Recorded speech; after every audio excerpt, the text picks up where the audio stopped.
G'day guys, today I thought I'd show you how the family and I built this pond in one weekend about 18 months ago. For this pond we used the Aquascape small pond kit. This one's the upgraded option. It has a bigger pump, bigger skimmer, more filter pads, an auto doser, check valve, just lots of little extras. There is a more basic kit and I used one of those to make this pond for my mum and dad. I do have a video on how we made that one as well, so I'll put a link to that in the description if you're interested. I will talk a bit more about the differences between the two kits at the end of this video if you're interested in what I think's the better buy. As I describe the build process and the quantities of material we used, I'll also talk about the things I like about the kit and the things that I don't. G'day, my name is Kev. The aim of my channel and website is to help people build and maintain ponds without spending a fortune. If that sounds like something that interests you, please like and subscribe.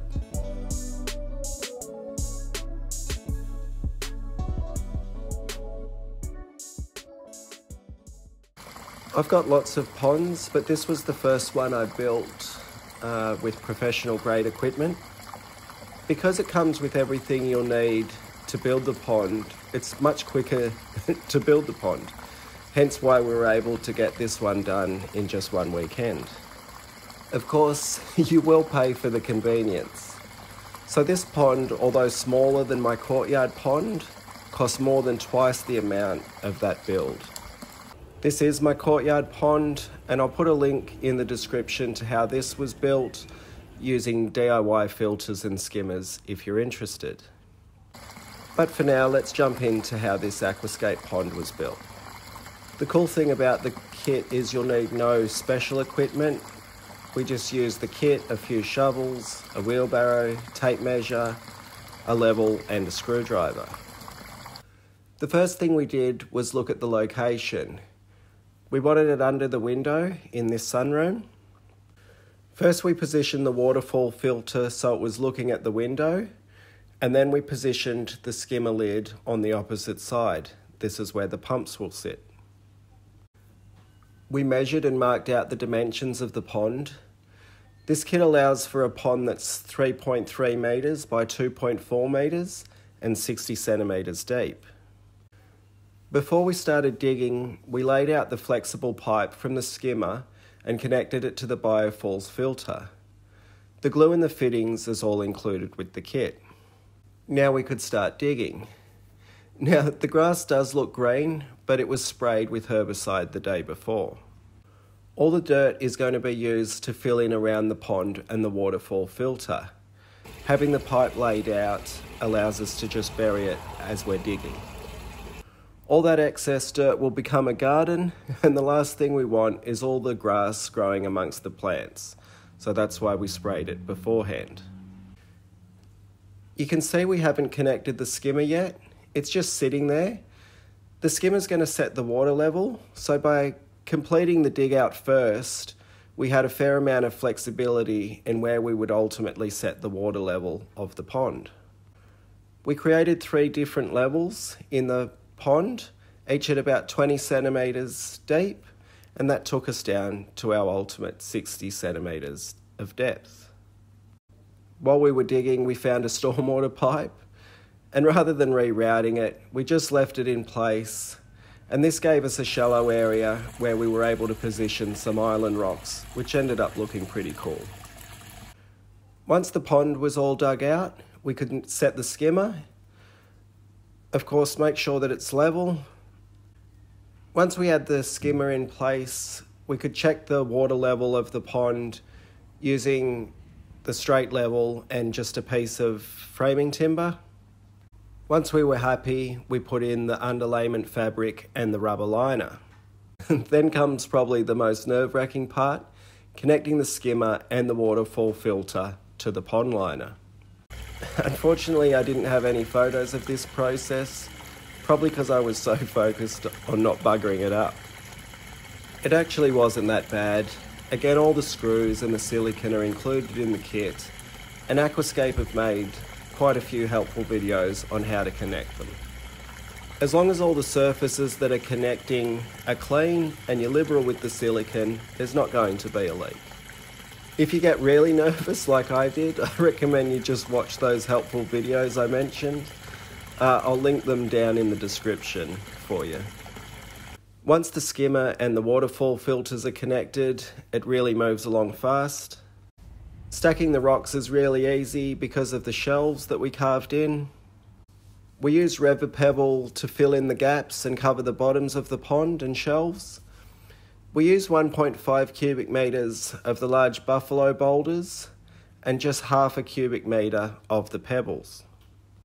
We did rinse everything off as best as possible, and we just used the pump that comes with the pond to clear out the majority of the dirty water.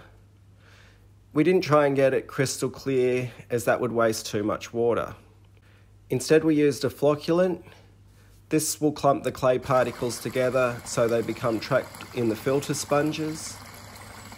I'm pretty sure this was the only extra thing that we purchased during the pond build. We then filled it up. Before trimming or folding any of the liner, we allowed it to run overnight. Now that we knew exactly where the water level was, we cut the liner about 6 inches higher and then folded the liner in behind the rocks. This is where you really want to take your time, because this is where most people are going to end up creating a leak for themselves. You want to really make sure that there's no creases in the liner. It's too easy to think the liner is high enough. Don't be scared to leave little bits exposed here and there until you're completely satisfied that no water is escaping. Once I was happy, I started adding in some aquatic plants and some rock and pebble to cover the parts of the liner I was comfortable with. I also set up the auto doser that comes with the kit. At the time, I thought I'd really love this thing, but I actually hate it. It's supplied with a pouch of Maintain, which contains beneficial bacterias, some water clarifiers, and a dechlorinator, I think. Anyway, it looks fancy, and it does drip feed the Maintain into the pond at a certain rate that you can set depending on the size of the pond. Problem is, the pouches are just too expensive. To replace is $60 a pop. But honestly, I think it's totally unnecessary. I ran the pouch for the first 6 months of the pond and the water still went green. I ended up using the flocculant again because it works on clumping that single-celled algae together so that it was able to be captured by the sponges. Since then I haven't used any product on the pond at all, including that auto doser, and the water's been clean and clear for over 12 months now. Anyway, after we finished on the edge work, we mulched around the garden and added just a couple of fish. As you can see, the flocculant cleared up all that clay or dirty water really well. Then about 6 weeks after building the pond and having it running, we added in 10 shabunkins and 10 comets. I'm pretty sure we still have most of them. I don't do a head count or anything like that. And there's lots of hidey holes in the rocks, and all the plants have now started to fill in, so I never see them all in one big group. The fish have definitely grown. I only feed them once a week, and that's if they're lucky, and through the winter I don't feed them at all. I mean, now that the pond is established, there's plenty of plant material, insects and aquatic critters for them to nibble on. So we planted around the pond when we built it, and it's starting to look pretty good now, 18 months on. Remember, this was the view out the window before. I like this view better. So is the kit worth it? Could it be done spending less money, and what are the options? First off, if you're a little bit handy and willing to learn, you can build an ecosystem style pond for far less than the cost of the Aquascape pond kit. This is the pond kit that I used. It cost $3,600 here in Australia, and that's before you buy the rock and the pebble, but everything else is included.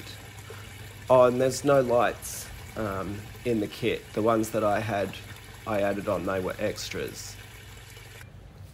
Whereas this pond I went completely DIY on, and it's bigger, and it cost me around $2,000. And that includes the lights, the rock, and the gravel. So with everything being DIY, it did take me longer than a weekend to put together, and that's the advantage of the kit. So while the Aquascape kit is expensive, it certainly does save you time. Now there is a cheaper version of this kit, and here in Australia that one sells for just over $2,300. So what's the difference? The cheaper kit comes with an EcoWave pump, which delivers 8,000 litres an hour, whereas the AquaSurge pump that comes with the more expensive kit delivers 12,000 litres an hour. I actually like the EcoWave pumps better, as they're more energy efficient than the AquaSurge pumps. If you have cheap electricity, that might not bother you, but it bothers me. The AquaSurge pumps do have a better head height, but that's not really an issue on these smaller ponds. The Skimmer in the cheaper pond kit doesn't have the fake rock lid, it just has a black plastic one, and the expensive one has more filter sponges and a more durable plastic basket. With the cheap Skimmer, it's basically just a nylon net and there are no sponges. On both kits, the waterfall filters are identical, and the flexible pipe is different between the kits also.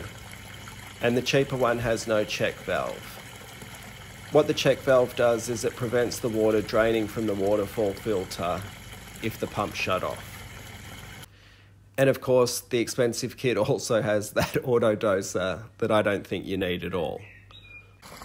So if you were thinking of ordering the expensive kit, I would ask if they can take out the auto doser. That'll save you $300. And also maybe look to see if you can switch out the pumps and take the EcoWave pump as opposed to the AquaSurge. On Mum and Dad's pond, I used the small DIY kit, and I added some extra liner for a stream. And even though it's cheaper, it all works well. I do think the cheaper DIY kit is better value for money. If you're interested in any of the plants that were used in and around the pond, I have made a video, so I'll link that down in the description as well. I hope this video has been helpful. If so, give it a thumbs up and consider subscribing for more pond videos, and I'll see you in the next one. Bye.